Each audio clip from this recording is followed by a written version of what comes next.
ओम नमो भगवते वासुदेवाय नमः। राधे राधे दोस्तों, भक्ति सागर सोनिका चैनल में आप सबका स्वागत है, जिसमें आज हम आपके लिए लेकर आए हैं धर्मराज जी की कहानी और पोपाबाई की कहानी, जो कि मकर संक्रांति पर सुनी जाती है और उसका उद्यापन भी किया जाता है, जिसको सुनने से बहुत ही पुण्य मिलता है। आइए कथा शुरू करते हैं। बोलो धर्मराज की जय। धर्मराज जी की कहानी आरंभ। एक बुढ़िया माई थी, वह व्रत नियम बहुत रखती थी।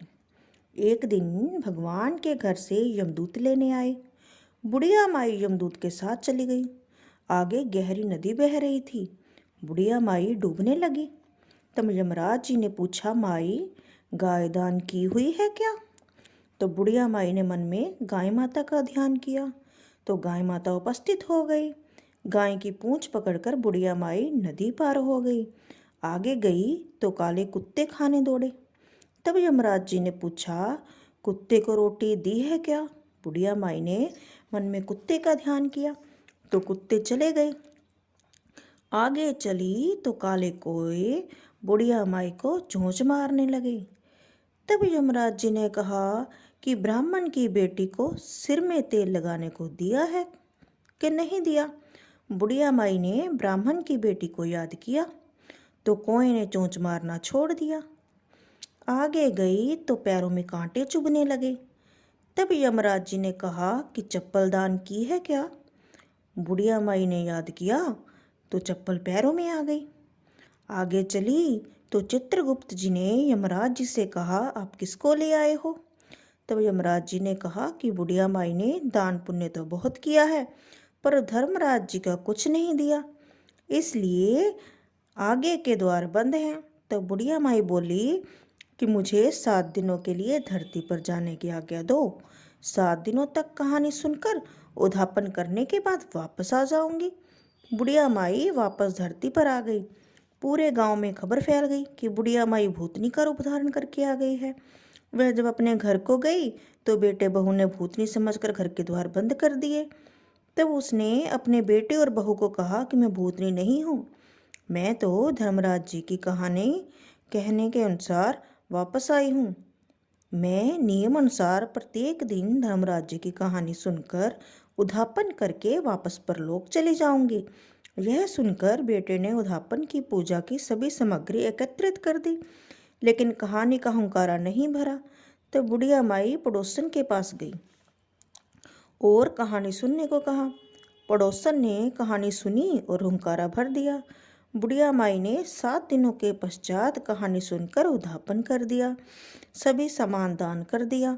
तब धर्मराज जी ने बुढ़िया माई के लिए धरती पर विमान भेजा। विमान देख सभी गांववासी स्वर्ग जाने को तैयार हो उठे। बुढ़िया माई बोली कि मेरी कहानी तो सिर्फ पड़ोसन ने ही सुनी है।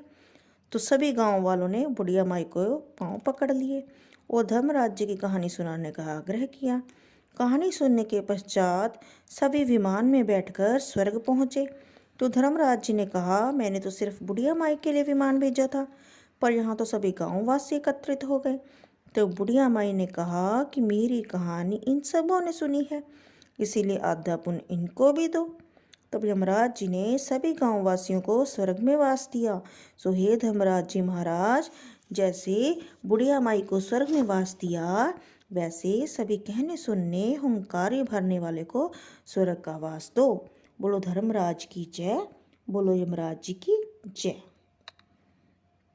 तो अभी आपने सुनी धर्मराज जी की कथा, और अब हम आपको उसी बुढ़िया माई मतलब कि पोपाबाई की कहानी सुनाते हैं। आइए कथा आरंभ करते हैं। बोलो पोपा माई की जय। एक पोपाबाई थी, वह नियम व्रत बहुत रखती थी। एक दिन अपने भाई भाभी से बोली कि मैं शादी नहीं करूँगी, मेरी झोंपड़ी गांव के बाहर बनवा दो। और गांव की स्त्रियों से कहा कि आप अपनी गायें और बछड़े मेरे यहाँ घास फूस चरने को भेज दिया करो, बचा कुचा हुआ खाना मुझे भेज दिया करो। एक दिन नगर का राजा शिकार खेलने जंगल में गया। जंगल में झोंपड़ी देखकर वहीं रुक गया और बोला कि इस झोंपड़ी में कौन रहता है? जब अंदर से कोई आवाज़ नहीं सुनाई दी तो वह बारंबार दरवाजा खड़खड़ाने लगा।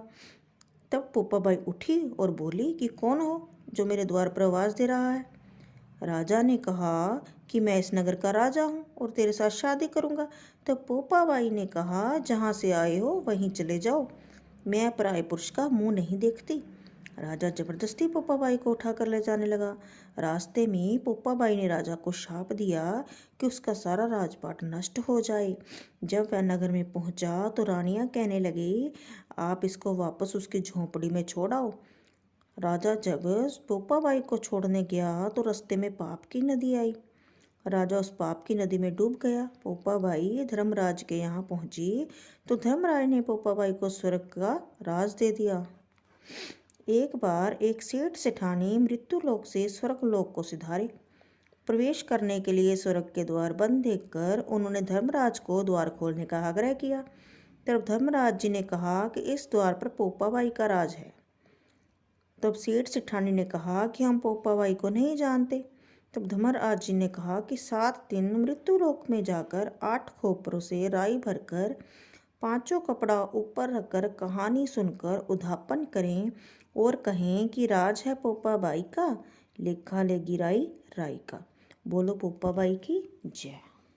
तो अब आपने सुनी पोपाबाई की कथा।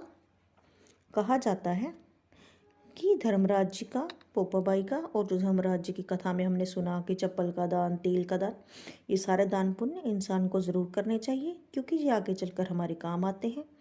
जो इन चीज़ों को मानते हैं ये कथा जरूर सुनें और आगे शेयर करें। कमेंट बॉक्स में जय श्री कृष्ण, जय श्री राधे ज़रूर लिखिए। अगर आप भी किसी प्रकार की कोई कथा सुनना चाहते हैं तो हमें ज़रूर लिखिए। यदि हमें आती होगी तो सुनाएंगे, नहीं तो कोशिश करेंगे कि आपके लिए ढूंढ कर लाएं। यदि आपने अभी तक हमें सब्सक्राइब नहीं किया है तो सब्सक्राइब ज़रूर कीजिए। जय श्री कृष्ण, जय श्री राधे।